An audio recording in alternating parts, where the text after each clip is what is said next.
America on edge. President Trump drops a bombshell that could make your next car cost $12,500 more. International leaders are furious. And it all happened just days after a secret White House meeting with Elon Musk that changed everything. The decisions made in the last 72 hours will affect every American who drives a car. Is this the beginning of a global trade war? And why are cabinet members suddenly praising the man they were fighting with just weeks ago? The answers are about to be revealed. Just 5 days ago, on March 24th, President Trump called his top team to the White House, but this wasn't just any meeting. Billionaire Elon Musk was there for the third time. This wasn't a coincidence or a casual drop-by.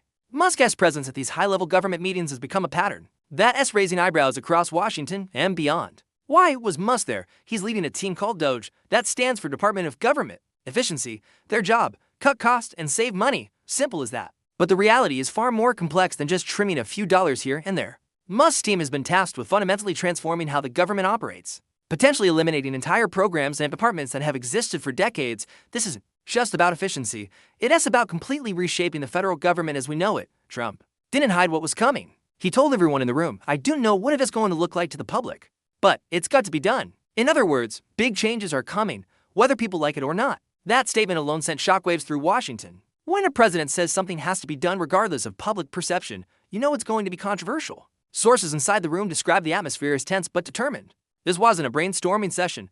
This was about executing plans already set in motion. But here's the shocking part. Trump's cabinet members were actually praising Musk. During this meeting, the same people who were fighting with him just weeks ago. Something big had changed behind the scenes. Political insiders are calling this a dramatic turnaround that defies explanation. Cabinet secretaries who once viewed Musk as a threat to their authority were suddenly acting like his biggest supporters. This kind of rapid shift in Washington politics almost never happens without a significant behind-the-scenes development. Let's back up to March 6th. That day, Trump had to step in and tell his angry cabinet members, "You're in charge, not Musk." Cabinet members were furious that Musk seemed to be taking over their jobs. The meeting on March 6th was described by insiders as explosive and confrontational. Several cabinet secretaries reportedly threatened to resign if Musk continued to override their authority. The administration appeared to be on the verge of a crisis. That could have derailed Trump's second term before it really got started. Here's what you need to know. Musk runs something called DOGE, but he is just an advisor. The cabinet members are still the bosses of their own departments. Musk gives ideas. They decide what to do. At least, that's the official line. But government workers tell a different story. They describe a situation where Musk's suggestions carry the full weight of presidential authority. When Musk makes a recommendation, few dare to push back, knowing he has Trump's ear and confidence. This dynamic has created a shadow power structure that has many career officials deeply concerned about proper governmental procedures and accountability. The drama was real. On March 7th, Secretary of State Marco Rubio and Musk got into a heated argument over firing government workers. It was tense. Sources present at that meeting described it as a shouting match that nearly turned physical. Rubio, a seasoned politician with presidential ambitions of his own, reportedly told Musk that his plans would destroy America's diplomatic capabilities overnight. Musk allegedly responded that the State Department was bloated beyond recognition and needed to be stripped down to the studs. The confrontation became so heated that other cabinet members had to physically position themselves between the two men. Witnesses say Rubio's face turned bright red as he defended his department's mission and employees. "These aren't just numbers on a spreadsheet," he reportedly shouted at Musk. "These are American patriots who've dedicated their lives to serving this country." Musk's response was described as dismissive, suggesting that patriotism doesn't justify inefficiency. This fundamental disagreement about the value and purpose of government itself represents the deeper ideological battle happening within the administration. So what changed? Why was everyone suddenly getting along on March 24th? Here's what we know. They were getting ready for something big, something that would shake up the whole world just 2 days later. Washington insiders suggest that Trump may have issued a direct order to his cabinet: get on board or get out. The sudden unity wasn't about genuine agreement, but about political survival. Cabinet members recognized that opposing Musk meant opposing Trump, and in this administration, that's a career-ending move. Other sources suggest something even more calculated. The cabinet members may have realized that Musk's cost-cutting recommendations would give them political cover for unpopular decisions they already wanted to make. By blaming the billionaire advisor, They could implement controversial changes while protecting their own reputations and political futures. This kind of political maneuvering is common in Washington, but rarely so transparent. There's also speculation about what Musk might have promised cabinet members in private discussions between March 7th and March 24th. Did he agree to soften some of his more radical proposals? Did he offer certain departments protection from the deepest cuts? The dramatic change in tone suggests some kind of deal was struck, though the details remain hidden from public view. Whatever the arrangement, it set the stage for the administration to present a united front just before one of the most controversial economic announcements in recent memory. On March 26th, President Trump dropped the bombshell from the Oval Office, a massive 25% tax on all cars and car parts not made in America. This goes into effect on April 3rd, just days from now. The announcement came without the usual economic impact studies or industry consultations that typically precede such major policy shifts. This suggested to many observers that the decision was driven more by political considerations than economic analysis. The timing of this announcement, just 2 days after the cabinet meeting with Musk, has raised questions about the billionaire's influence on trade policy.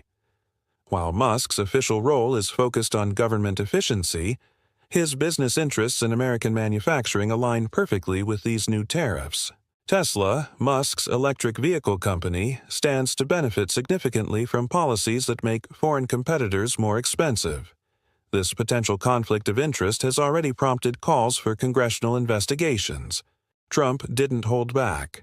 Frankly, the friend has often been far worse than the enemy, and what we're going to do is a 25% tariff on all cars not made in America. If they're made in America, no tariff. This stark language represents a fundamental shift in how America approaches its closest allies. For decades, American foreign policy has been built on the idea that strong economic ties with friendly nations enhance our national security. Trump's statement suggests a complete reversal of this doctrine, treating economic relationships as zero-sum competitions regardless of broader diplomatic considerations. The president's choice of words, comparing friends unfavorably to enemies, sent diplomatic shockwaves around the world. Nations that have stood with America through multiple wars and crises suddenly found themselves characterized as economic adversaries. This rhetoric goes beyond normal trade negotiations and enters territory that many foreign policy experts consider dangerous and counterproductive. Our allies around the world are outraged. Canada's Prime Minister Mark Carney fired back. This isn't how you work with allies and partners. Mexico, Japan, South Korea, and European countries are all furious. The diplomatic fallout has been immediate and intense. Emergency meetings have been called in capitals around the world. Trade ministers and ambassadors are working around the clock to understand the implications and prepare responses. What started as an economic policy announcement quickly escalated into a full-blown international crisis. Canadian Prime Minister Carney's response was particularly noteworthy for its directness. As a former central banker with extensive economic expertise, Carney brings credibility to his criticism that goes beyond normal political posturing. His assessment that these tariffs violate the spirit, if not the letter, of multiple trade agreements carries significant weight in international financial circles. Markets have already responded to his words with increased volatility, suggesting investors take this conflict seriously. Japan's response has been more measured but equally concerned. The Japanese auto industry, which has invested billions in American manufacturing facilities over the decades, feels particularly betrayed. A statement from Toyota pointed out that they employ over 176,000 Americans directly, while supporting nearly 400,000 more jobs through their supply chain and dealer networks.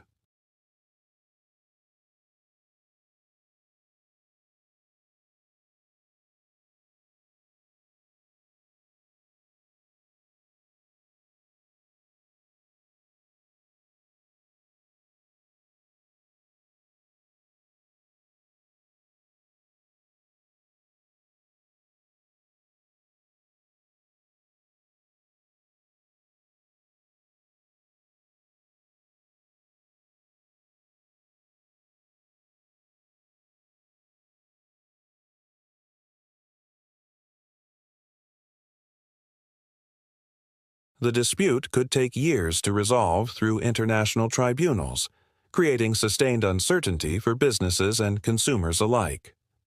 European Union representatives have been perhaps the most vocal in their opposition.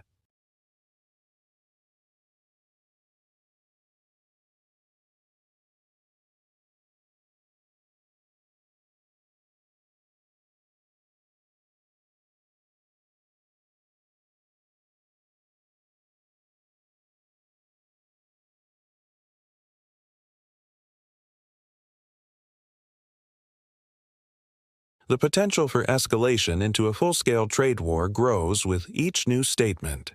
Here's how this affects you. Car prices could jump by $3,000 to a whopping $2,500 per car. Industry experts say this could throw the entire auto industry into chaos. Supply chains that took decades to build could fall apart overnight. This isn't just about luxury vehicles or optional purchases.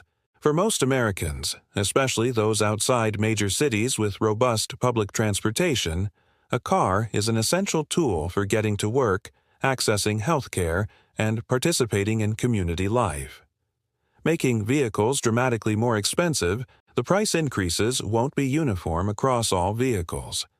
Analysts predict the hardest hit will be models with complex international supply chains, which describes virtually all modern cars. Even vehicles assembled in the United States rely on parts from dozens of countries. A typical car might have a Mexican-built electrical system, Canadian aluminum components, Japanese electronics, German transmission parts, and South Korean displays. Each of these components would be subject to the new tariffs, with costs ultimately passed on to consumers. For luxury vehicles and high-end SUVs, the price increase could exceed $12,500 per vehicle, but even economy cars would see significant jumps. A modest family sedan currently priced at $25,000 could easily cross the $30,000 threshold, pushing it beyond the budget of many middle-class households. This would force many consumers to delay purchases, buy used vehicles instead, or take on larger auto loans with longer payment terms, potentially creating a new debt bubble. Auto executives from big companies like GM, Ford, and Stellantis were warned about this in March. They're predicting major disruptions ahead.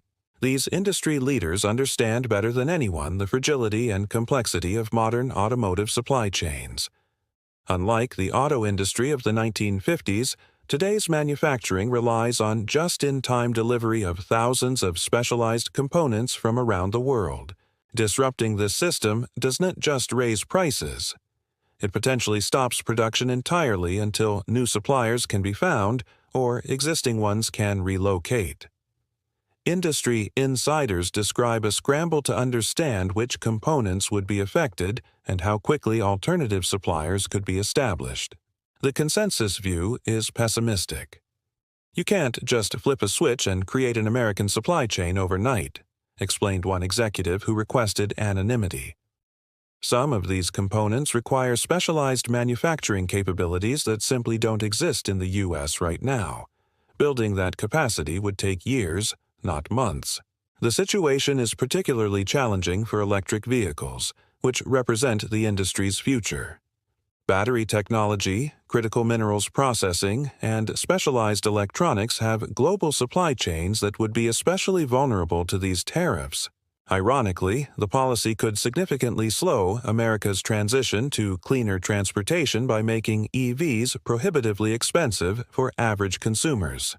This creates a strange contradiction with other stated policy goals around energy independence and environmental protection. There is one group that likes the idea. The United Auto Workers Union thinks this could create more American jobs. But will it be enough to offset the higher prices Americans will pay? The UAW's support comes with significant caveats. While they welcome policies that could increase domestic manufacturing, they've expressed concerns about how companies might respond to the tariffs. Their fear is that automakers will use the disruption as an opportunity to accelerate automation rather than hire more American workers.